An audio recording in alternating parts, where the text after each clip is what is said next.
बोला जाएगा। अब अपन यदि इसको गुरुत्व के विरुद्ध उठाते हैं, यानी कि नीचे कौन सा बल लगता है, भार बल लगता है नीचे।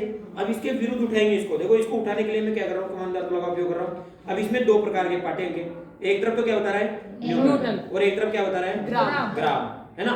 तो इसमें कितने ग्राम का है ये, 170 ग्राम, 170 ग्राम है।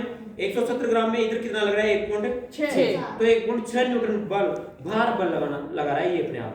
अब देखो मैं इस पे दूसरा प्रयोग करता हूँ, है ना, इस पर दूसरा प्रयोग करता हूँ जो घर्षण बल के विरुद्ध करेंगे। अब ये क्या है, इधर न्यूटन यानी कि बल लगाएगा। अब इसको मैं कितना बल खींचने में लगाऊं, देखो मैंने खींचना प्रारंभ किया, अभी तक नहीं खींचा। अब जैसे ये कितना हुआ, 0.6, कितना हुआ 0.6।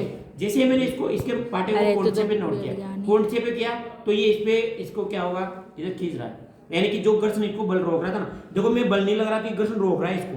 अब जैसे मैं इसको खींचूंगा, अब मैं जैसे इस पे क्या रख देंगे अपन, और भी कोई चीज रख देंगे, जैसे मैंने क्या किया, ये और रख दिया मैंने, ठीक है, इसको और रख दूंगा मैं। अब मुझे थोड़ा सा और ज्यादा बल लगाना, देखो पहले 0.6 पे आ रहा था, अब देखो कहां आ गया, 0.9, यानी कि जितना इसका भार होगा उतना ही घर्षण नीचे लगाएगा, और घर्षण दो परतों का गुण है, यानी कि एक परत दूसरी परत को फिसलेगी, दोनों परतों का गुण है, तो जितना उसका भार रहेगा उतने घर्षण बल, जितना यहाँ पर न्यूटन का मान आएगा वो कौन सा दर्शाएगा, घर्षण बल का मान। यानी कि सतह पर यदि एक दूसरे को फिसलाएंगे तो कौन सा बल पड़ोगे तुम, घर्षण बल। यदि मैं इसको ऊपर उठाऊं तो कौन सा बल पड़ोगे, भार। कौन सा बल, भार। दोनों में अंतर समझ में आया, इस प्रकार याद रखना, ठीक है।